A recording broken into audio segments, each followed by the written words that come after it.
ఉద్దేశంతో జగన్మోహన్ రెడ్డి గారి ప్రభుత్వంలో రైతులందరికీ కూడా ప్రతి ఒక్కరికి కూడా ఒక క్రాప్ ఇన్సూరెన్స్, ఈ క్రాప్ ప్రతి పంటను కూడా ఆ యొక్క సచివాలయంలో ఉండే సిబ్బంది వచ్చి బుక్ చేసి ఈ క్రాప్ బుక్ చేసిన తర్వాత వారి పండించిన మరి ఏదైతే మనం ఇన్సూరెన్స్ చెల్లించినామో ఆ పంటకు సంబంధించి ఇన్సూరెన్స్ డబ్బంతా కూడా వచ్చే పరిస్థితి ప్రతి సంవత్సరం కూడా చూసినాం. ప్రతి రైతు కూడా జగన్మోహన్ రెడ్డి గారి ప్రభుత్వం 5 సంవత్సరాల్లో ప్రతి రైతు ఆ పార్టీ ఈ పార్టీ అనేది లేకుండా అన్ని పార్టీల వాళ్ళు ఉన్న పొలం ఉన్న ప్రతి రైతు, కౌలు రైతు కూడా బాగా లబ్ధి పొందడం జరిగింది. ఈరోజు చూస్తూ ఉన్నాం, దాదాపు 8 నెలలు కావస్తూ ఉంది. మొన్న అధిక వర్షాలకు దెబ్బతిన్న పంటలకు ఇంతవరకు నష్టపరిహారం రాలేదు. మరి ఈరోజు వరకు కూడా మరి ఏ ఒక్క ఎకరానికి కూడా ఈరోజు నష్టపరిహారం లేదు. అదేవిధంగా ఇన్సూరెన్స్ కూడా గతంలో ప్రభుత్వమే చెల్లించే పరిస్థితి ఉండేది. ఈరోజు ₹1 కూడా ప్రభుత్వం కట్టలేని పరిస్థితుల్లో వస్తూ ఉంది. అదేవిధంగా ప్రతి మహిళకు సంబంధించి 19 సంవత్సరాల నుంచి 59 సంవత్సరాల వరకు కూడా ప్రతి మహిళకు కూడా ₹1,500 మరి వాళ్ళందరికీ కూడా ప్రతి నెల కూడా ఇస్తానని చెప్పి కూడా చెప్పడం జరిగింది. ఈ రోజు వరకు కూడా ₹1 కూడా ఇచ్చిన పరిస్థితి లేదు. అదేవిధంగా గ్యాస్ సిలిండర్లు ఏదో కొద్ది మందికి గ్యాస్ సిలిండర్లు వచ్చినాయి తప్ప, గ్రామంలో ఒక 5-10 మందికి వచ్చినాయి తప్ప చాలామంది ఎవరు అడిగినా కూడా మాకు రావడం లేదు, మాకు ఇవ్వడం లేదని చెప్పి కూడా చెప్పడం జరుగుతూ ఉంది. అదేవిధంగా మహిళలకు ఉచిత బస్సు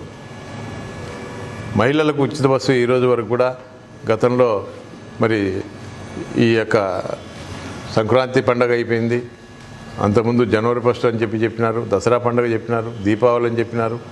ఈ విధంగా దాటవేస్తూ పోతున్నారు తప్ప ఈరోజు వరకు కూడా ఉచిత బస్సు ప్రయాణం అనేది ఈరోజు వరకు కూడా లేదు. మరి ఈరోజు గతంలో మరి ఇన్ని పథకాలు జగన్మోహన్ రెడ్డి గారు కూడా గుర్తులేనటువంటి పథకాలు, అన్ని పథకాలు కూడా మనం గవర్నమెంట్లో ఇవ్వడం జరిగింది. ఈరోజు ఈ యొక్క సంపద అంతా ఎక్కడ పోతూ ఉంది? ఈ సంపద అంతా కూడా పరుల పాలవుతూ ఉంది. ఈరోజు సంపద అంతా కూడా దోచుకోవడం జరుగుతూ ఉంది. ఉదాహరణకు మన బనగానపల్లి ప్రాంతమే చూస్తాం. ఈరోజు ఎక్కడ చూసినా కూడా మరి గ్రావెల్ ఉంది. గ్రావెల్ అంతా కూడా ₹1 కూడా రాయల్టీ ప్రభుత్వానికి చెల్లించకుండా దోపిడీ చేసే కార్యక్రమం చేస్తూ ఉన్నారు. అదేవిధంగా మైనింగ్ ఉంది.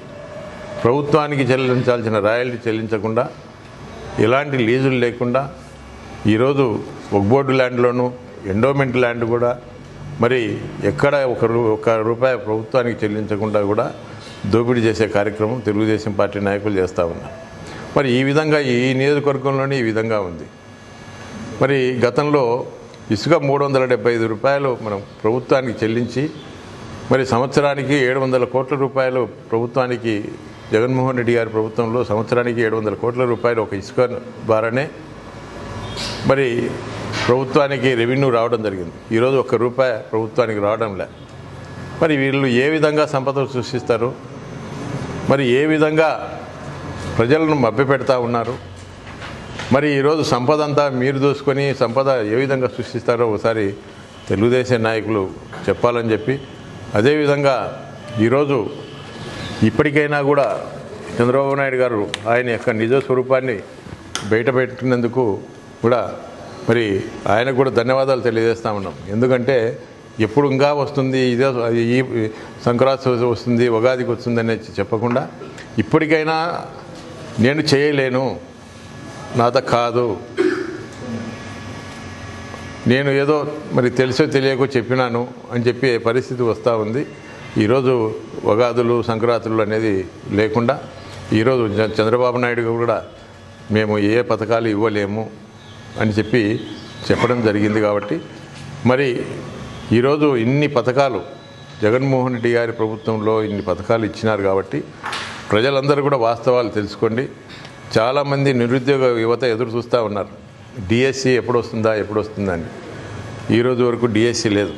ప్రజలు విద్యార్థులు రోడ్లు ఎక్కే పరిస్థితి వస్తూ ఉంది. అదేవిధంగా ఉద్యోగులకు సంబంధించి ఇంతవరకు జీతాలు మరి పిఆర్సీ ఇంతవరకు లేదు. గతంలో వాళ్ళు ఇచ్చిన హామీలు లేవు. ఈరోజు ఉపాధ్యాయుల పరిస్థితి అదేవిధంగా ఉంది. మరి ఈరోజు ఏ కూలి పనికి వెళ్ళేవాడు కూడా తృప్తికరంగా లేని పరిస్థితి వస్తూ ఉంది. ఈరోజు ఎక్కడికి వెళ్ళినా కూడా ఈరోజు లిక్కర్ వేర్లై పారుతూ ఉంది. అదేవిధంగా ఈరోజు నాటుసారా మరి అన్ని చోట్ల కూడా విచ్చలవిడిగా ఉంది. ఈ విధంగా ప్రభుత్వానికి రావాల్సినటువంటి రెవెన్యూ రాకపోగా ఈ నాయకులు దోచుకుంటూ ఉన్నారు. కాబట్టి ఇది ప్రజలకు ఏ ఒక్కటి కూడా ఏ పథకాలు కూడా వచ్చే పరిస్థితి లేదు. కాబట్టి ప్రజలందరూ కూడా గమనించాలా.